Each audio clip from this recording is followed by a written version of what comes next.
কীর্তনিয়া ছিলেন আমার মহাপ্রভু।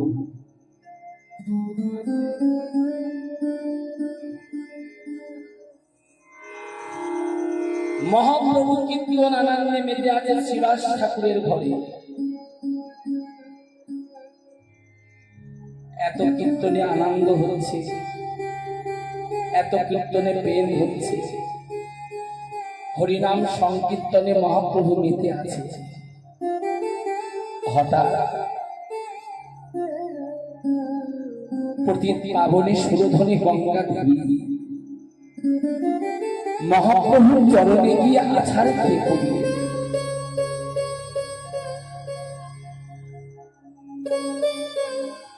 যেই না গঙ্গা দেবী মহাপ্রভুর চরণে গিয়ে আছাড় খেয়ে পড়েছে,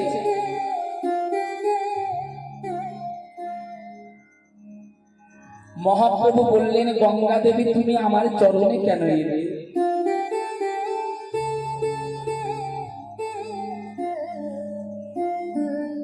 গঙ্গা, তুমি আমার চরণে কেন এসেছো গঙ্গা? প্রভু, বিশ্ব জগৎটাকে শুধু খুঁজেছি, আমার আপন জনাকি। কথাগুলো ভালো করে শুনবেন। মহাপ্রভু বলেছিলেন, গঙ্গা দেবী কেন তুমি তোমার আপন জনাকে কি এখনো পাওনি? গঙ্গা দেবী বলেছিলেন, প্রভু আমি শুধু বিশ্ব জগৎটাকে খুঁজছি যে কে আমার আপন। শুনেনি, কীর্তন শুনতে বসেছেন তোমার, যে সংসারটাকে সারা জনম ভালোবেসেছে,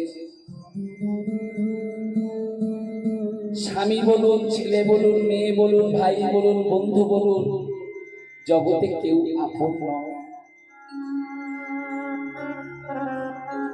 হয়তো আমি কথাটা বলছি, জানি না আপনারা কতটুকু নিতে পারছেন।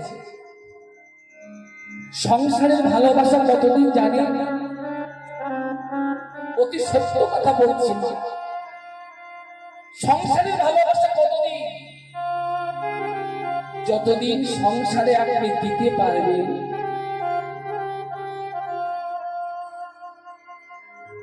ততদিন সংসার থেকে ভালোবাসা পাবেন। যখন দিতে পারবেন না, তখন যে কিছু পাবে না তা বলবো না। যখন তুমি সংসারে দিতে পেরেছিলে, যতটুকু পেয়েছিলে, দিতে যখন পারবে না, অনেক বেশি পাবে, ভরি ভরি পাবে, ঝুড়ি ঝুড়ি পাবে। কি পাবে জানো? শুধু ঘাত প্রতিঘাত আর শুধু বুকু ভরা ব্যথা।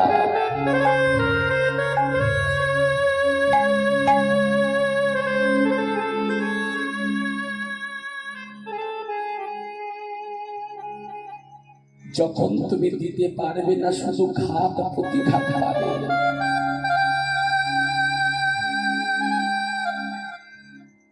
গঙ্গা দেবী মহাপ্রভুর চরণটা বক্ষে জড়িয়ে ধরেছে। প্রভু, শুধু জগৎটাকে খুঁজেছি আমার আপন জনাকে। বিশ্ব জগতে খুঁজে খুঁজে আমি একজনকে আপন করেছি, একজনকে আমি আপন করেছি। মহাপ্রভু বলেছিলেন, গঙ্গা দেবী সেই আপন মানুষটিকে। গঙ্গা দেবী বলেছিলেন, প্রভু আমি যাকে আপন করেছি তার চরণটা তো জনমের মতো হৃদয় মন্দিরে ধরে দিয়েছি।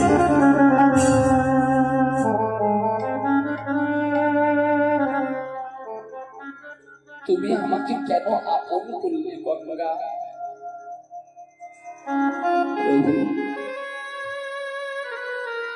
তোমায় কেন আপন করেছি জানো?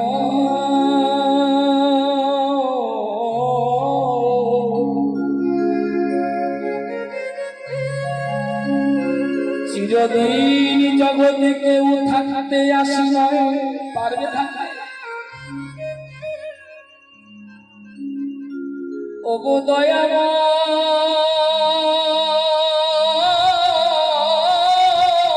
গৌর হরি,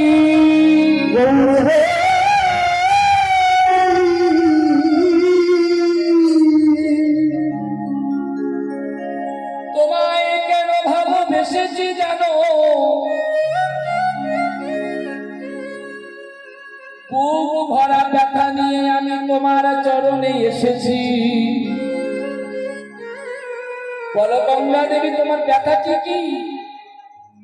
গঙ্গা দেবী বলেছিলেন, প্রভু আস্তে আস্তে, বিশ্ব জগতে কিবা পুরুষ কিবা নারী, আস্তে কথা বলো না, আবাল বৃদ্ধা বনিতা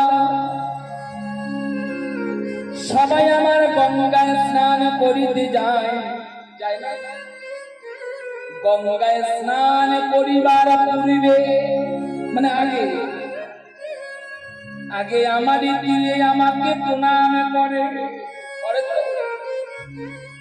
প্রণাম করে আমাকে মা বলে ডাকে। তারা যখন আমাকে মা বলে ডাকে আমি তাদের সন্তান হয়ে যাই, তাই না? তারা তো আমার সন্তান, আমি তো মা।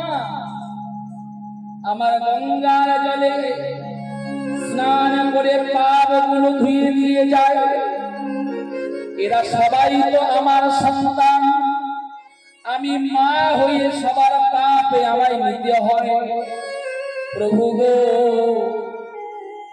আমি চেয়ে দেখলাম খেলা খেলতে খেলতে পশ্চিম গগনের দিকে অন্ধকার হয়ে এসেছে। বুঝতে পারছো তোমরা? একদিন সবাইকে চলে যেতে হবে। যেমন অন্ধকার হয়ে এসেছে, যেদিন আমার আয়ু সূর্যের গগনের বেলা ডুবে যাবে, ডুবে যাবে, হয়তো প্রভু তোমার চরণ আমি জানি না আর পাবো কিনা।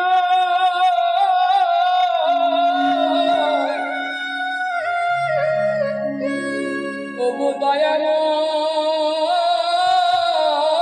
গৌর হরি,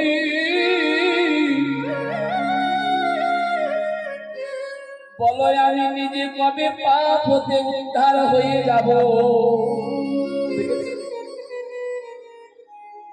মহাপ্রভু বলেছিলেন, গঙ্গা দেবী আমার চরণে যখন জানিয়ে গেলে আমি কথা দিলাম একদিন তুমি পাপ উদ্ধার হয়ে যাবে। গঙ্গা দেবী বলেছিল, প্রভু আমার সেই দিনটা কবে আসবে? মহাপ্রভু বলেছিলেন, গঙ্গা দেবী তুমি জানতে পারবে। গঙ্গা বলল, আমি কেমন করে জানবো? মহাপ্রভু বলেছিলেন, গঙ্গা দেবী যেদিন তোমারই তীরে ভক্তগণ সঙ্গে নিয়ে খোল করতাল নিয়ে যেদিন আমি উচ্চৈ স্বরে হরিনাম কীর্তন গাইব,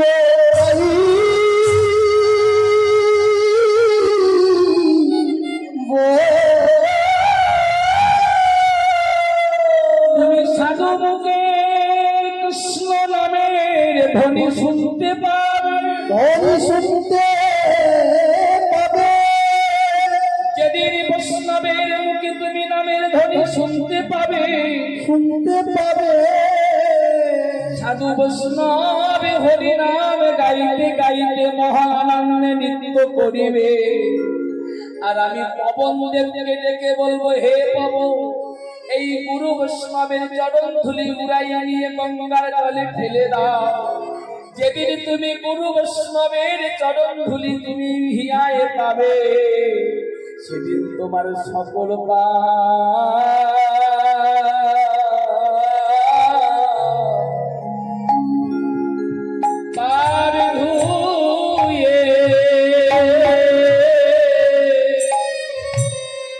ধুয়ে যাবে।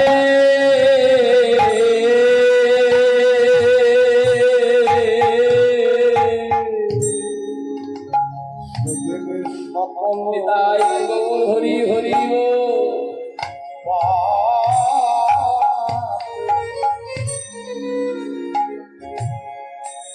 পাপে ধুয়ে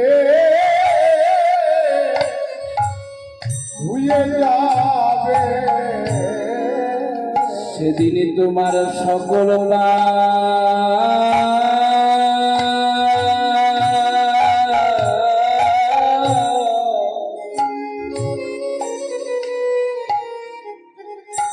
পাপ ধুয়ে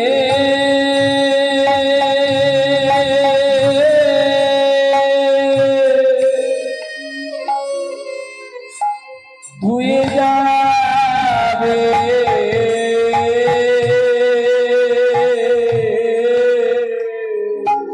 সেদিন সকলে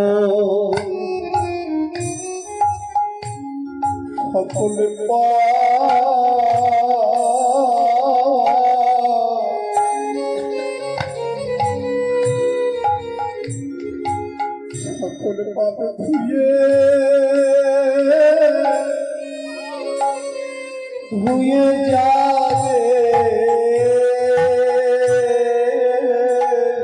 বৈষ্ণব চরণ ধুলি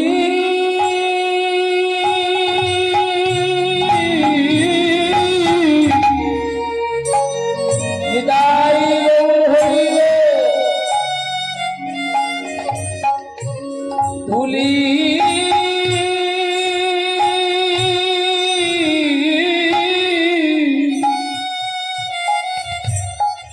যেদিন তুমি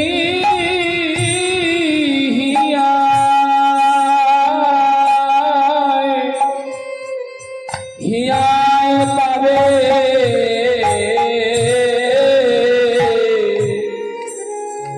তোমার সকল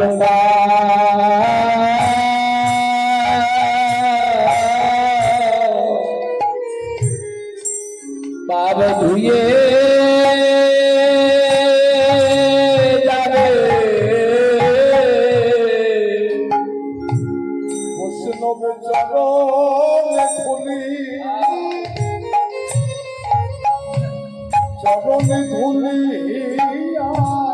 পাবে সেদিন সকল পাপ ধুয়ে যাবে বল সেদিন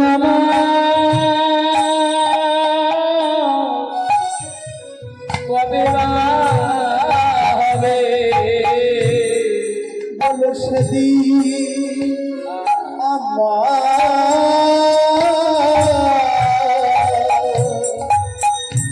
কবে হবে বৈষ্ণব চরণ ধুলি আমি ধুয়ে পাব সেদিন আমার রবিবার হবে বৈষ্ণব চরণে ধুলি হিয়ায় পাব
বুঝতে পারছো? সুরধনে তীরে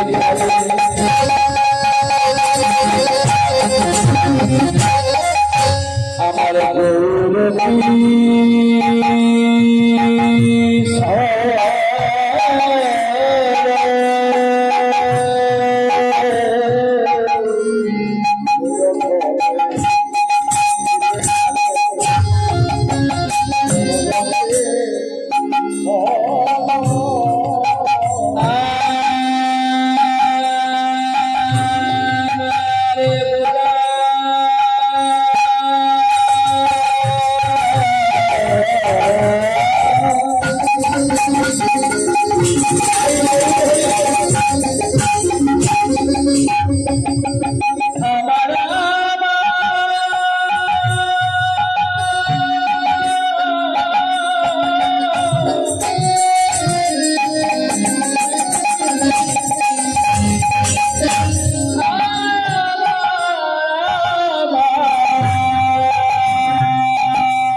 প্রণাম করিল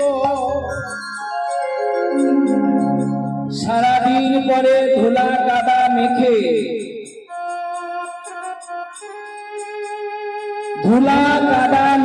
সারাদিন পরে সোনার নিমাই ঘরে এসেছে।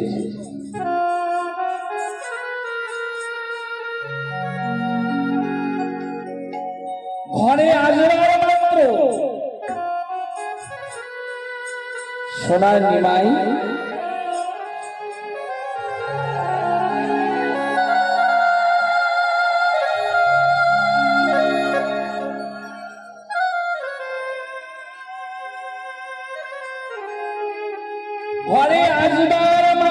সোনার নিমাই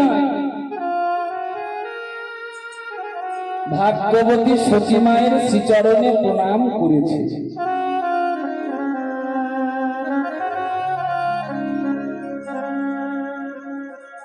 সতী মাতা অপলক নেত্রে চেয়ে দেখলেন সোনার নিমাইয়ের অঙ্গে ধুলা। দূরে দাঁড়িয়েছিল বিরাম।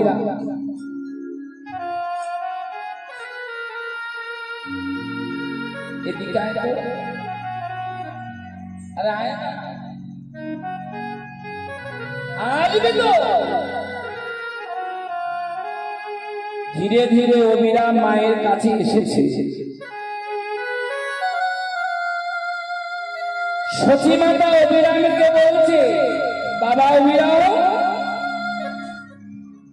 আমার সোনার নিমাইয়ের অঙ্গে ধুলা এমন করে কে দিয়েছিল বাবা?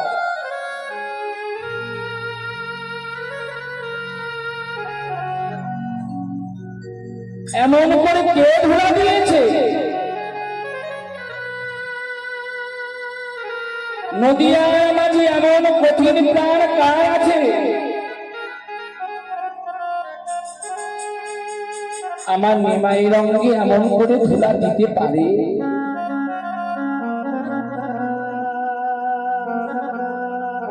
অবিরামে করজোড়ে বলছে, মা, তোমার সোনার নিমাই